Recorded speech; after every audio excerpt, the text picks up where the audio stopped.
mereka itu siapa sih sebenarnya? Bapak itu tuh siapa? Pemerhati skincare Indonesia kah?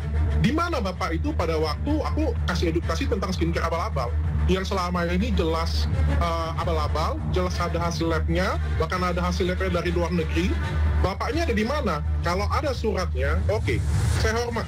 Kalau nggak ada, saya akan menjarakan. Lama tak bersinggungan dengan hukum pasca meredanya konflik dengan Kartika Putri, Dr. Richard Lee justru malah dibawa sendawan dengan oknum yang mengatasnamakan Badan Peneliti Independen Kekayaan Penyelenggara dan Pengawasan Anggaran Republik Indonesia. Bukan hanya menyoroti produk kecantikan miliknya, nama Richard Lee pun diadukan ke pihak berwajib lantaran diduga menjual dan mengedarkan skincare mengandung zat berbahaya. Di bingkai inilah amarah Richard Lee meledak.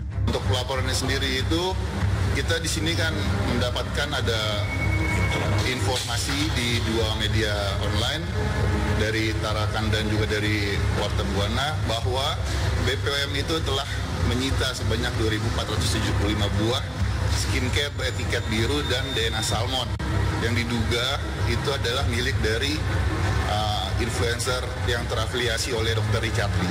Dan ini bukan laporan ya, jadi yang kubayangkan itu adalah laporan polisi. Padahal ini bukan laporan polisi, ini adalah Dumas ya. Masih jauh banget dari laporan polisi. Cuma hebohnya minta ampun, cuma Dumas tapi ngumpulin media, banyak banget media. Tujuannya apa? Aku nggak tahu. Orang dia dari tadi nggak pernah perhatiin skincare kok, bapaknya pakai skincare aja kagak. Tiba-tiba buat laporan seperti ini punya, kan lucu ya. Andai bukan karena masalah skincare, mungkin reaksi Richard Lee tak sekeras ini menanggapi laporan tersebut. Hanya saja yang membuat sang dokter justru naik pitam, pihak BPI juga diduga menuding sebanyak 2.475 skincare yang bertiket biru dan DNA salmon milik sang Richard Lee diduga telah tersita BPOM. Inilah yang menjadi puncak kemarahan Richard Lee yang merasa produknya aman dan tidak pernah menimbulkan masalah, apalagi sampai disita BPOM. Kami dari BPI itu menemukan adanya satu pemberitaan di media yang menyangkut dengan permasalahan kosmetik yang mengandung zat berbahaya, dan tentunya ini sangat merugikan masyarakat dan kami tidak mau ini terjadi kepada masyarakat. Untuk itu kami pada saat ini dan besok pagi akan membuat laporan pengaduan, di mana di dalam laporan pengaduan itu kami berharap bahwa pihak kepolisian tidak tinggal diam. Saya nggak pernah merasa produk saya bermasalah. Saya nggak merasa produk saya bermasalah sedikit pun. Kalau saya merasa produk saya bermasalah, saya pasti akan diam dan sembunyi. Tapi karena saya ngerasa produk saya tidak bermasalah, makanya saya berani untuk klarifikasi di sana ya. Dia kan mengatakan ini produk yang berbahaya. Dia kan mengatakan ini disita BPOM. Buktikan itu. Yang menuduhkan harus membuktikan. Kan disita kan? Buktikan bahwa produk itu disita BPOM. Richard Lee tak terima bila ada yang menyebarkan fitnah, apalagi membuat laporan yang tidak tentangnya.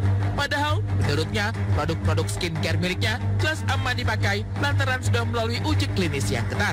Ia juga menegaskan bahwa semua produk kecantikan yang ia keluarkan sudah bergaransi dan pengedarannya pun atas izin BPOM. Di bingkai inilah, Richard Lee kabarnya akan membuat laporan balik pihak-pihak yang telah membuat aduan ke pihak berwajib. Menurutku ini jauh banget ya, ini salah satu yang mematikan karakter ya menurutku ya. Aku nggak tahu tujuannya apa sih. Kali ini saya nggak akan diam, sudah terlalu lama saya diam. Lama ini saya diam karena menurut saya nggak penting. Tapi kalau menurut saya yang kali ini sudah kelewatan banget sih. Diteliti belum, ngelaporin enggak, tapi buat respon di mana-mana. Itu mencemarkan nama baik saya. Dan saya akan buat laporan ini. Saya serius. Sejauh ini, memang Richard Lee dikenal sebagai salah satu dokter yang cukup lantang bersuara, memberi edukasi tentang produk-produk kecantikan yang berbahaya. Berbagai konten edukasinya banyak membuka ruang dan cara berpikir publik. Ia pun tak masalah, ada produknya direview jelek ataupun juga dikritik selama berbasis data dan bukti uji klinis. Saya nggak jadi masalah Pak, Bapak mau review punya saya nggak ada masalah, saya nggak ada hard feeling sama sekali. Saya juga suka nge-review orang, kalau punya saya di-review saya nggak ada masalah. Tapi pastikan kalau Bapak nge-review itu bermodal Pak, dibeli, dimasukin ke dalam lab ya, dijelas-jelas dulu hasilnya apa, berbahayanya apa, baru ngomong ke media. Jangan seperti ini, belum ada apa-apa, belum ada informasi. Ini lagi ditutup oleh tim kuasa hukum saya. Kemungkinan sekitar tanggal 5 atau minggu depan saya akan laporkan. Ada 2 orang yang saya laporkan.